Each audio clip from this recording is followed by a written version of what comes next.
Hi, welcome to Rick Snider's Washington on YouTube, where you get the whole story. So please like, share, subscribe, and even comment. Very sad day today. Washington Redskins linebacker Sam Huff has passed away at age 87. And I was very good friends with Sam and Sonny. It was what I considered the greatest perk of my job covering this team all these years was getting to know Sonny and Sam. They were wonderful guys. Wonderful guys. And Sam Huff was so inspiring a person. When I heard about his death, I thought, okay, I'm going to talk about him, and it's going to take longer than 2 minutes. So hang on. But I said, let me just think of some stories about Sam. And I wrote down 18 of them. And I'll try and get through at least some of them on this. Sam was such a hard-working man. He came from a little coal mine town in West Virginia, and he vowed to get out of there. He did not want to be a coal miner like two of his brothers and his father was. That's who he respected. That's who he thought worked really hard. And he just didn't want to do it. And football was his way out. And so he would play as hard as he could in life to never have to go back. Even though he loved that town and all, he was a West Virginian all the way through. But that was the secret of Sam's success, was wanting to do that. Hardest worker, I think I know. I don't know of anybody who was a harder worker than my own father, who always had 2, if not 3 jobs. But if anybody was, it was Sam. And he was a lot like my dad. They were men of about the same era. Just tough guys, did what they had to do, no whining about it, didn't worry if anybody loved them. They were going to do what they had to do.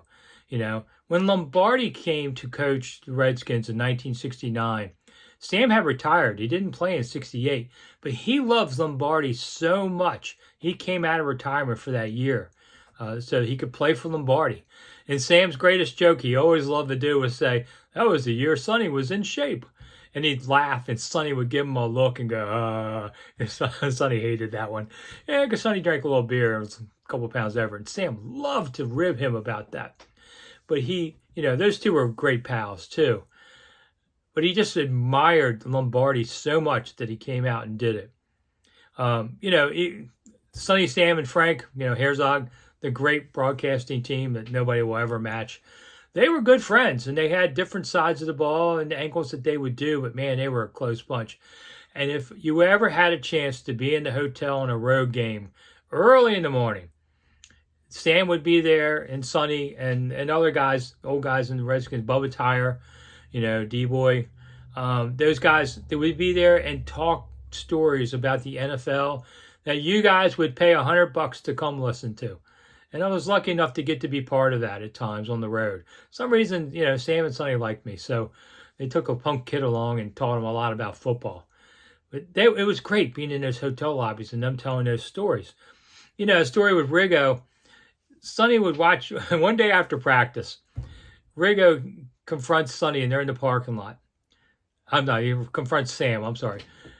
And he says to Sam, what are you doing looking at me so hard during practice for? And Sam, man, you back up Sam. You're ready for a fight. Sam never backed down off anybody. And before he said anything, Sam tells me the story this way, that Riggo said, you think you can tackle me? Well, Riggo's tough. And Sam's like, damn right I can tackle you. And they were going to do it right there in the parking lot. Right there until they got separated. That's how intense Sam was. And Sam took an off-season job. Like I said, our hard-working guy. He created sports travel for Marriott Corporation. And he worked for Marriott for many years on this. And so he always had a job like that.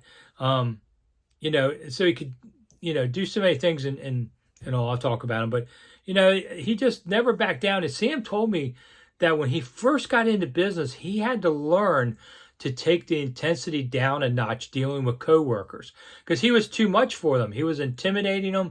They couldn't deal with it, with such an intense person like he was. And that was the secret of how he managed in business. And he had a radio network that he had for a long time, built from scratch, that he would do shows for, including horse racing, which he really loved. West Virginia owes its horse racing to Sam Huff because it was getting ready to basically collapse at Charlestown and go away. And Sam saw that Maryland did the Maryland Million, and he thought, why not for Charlestown and West Virginia racing? And he created a one-day special that really made a big difference. And eventually casinos came to West Virginia and at the racetrack and now keeps that sport alive by funding it through the casinos. But Sam was the guy there first. And he owned a bunch of horses and he loved talking to horses. I think that's when I first met Sam, probably sometime in the late 80s, before even I was covering the team regularly. He just loved horses. He had a horse once on his farm. He had a place in Middleburg. This horse was so tall that they had to duck his head down to get him into a stall. I mean, this was like the Kareem Abdul-Jabbar of horses. Sam loved that horse. He wasn't worth a hoot. Most of Sam's horses really weren't worth anything. But he was a breeder also, and he just loved the game. And that was his real passion. He used to come to Triple Crown races. We'd sit together and watch them. Didn't do much on betting, but he loved the horse racing business. I think because he loved the people in the horse racing business, which were so hardworking too. It's a hard life there. Joe Don Looney, there's another story Sam would tell me about. Joe Don Looney was, as his name suggested, a lunatic. And he came to the Redskins, and they paid Sam extra money to room with Joe Don Looney, trying to just keep him in check.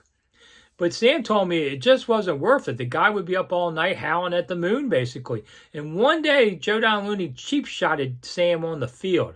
And Sam decked him out of this, and they were no longer going to be roommates. And one time, Joe Don was late for the team bus so much that Sam said, let's go. And they were on a road trip. And they said, we can't leave Joe Don there. He says, he's not here. So we're leaving. And they did leave him there. He didn't like Joe Don Looney at all.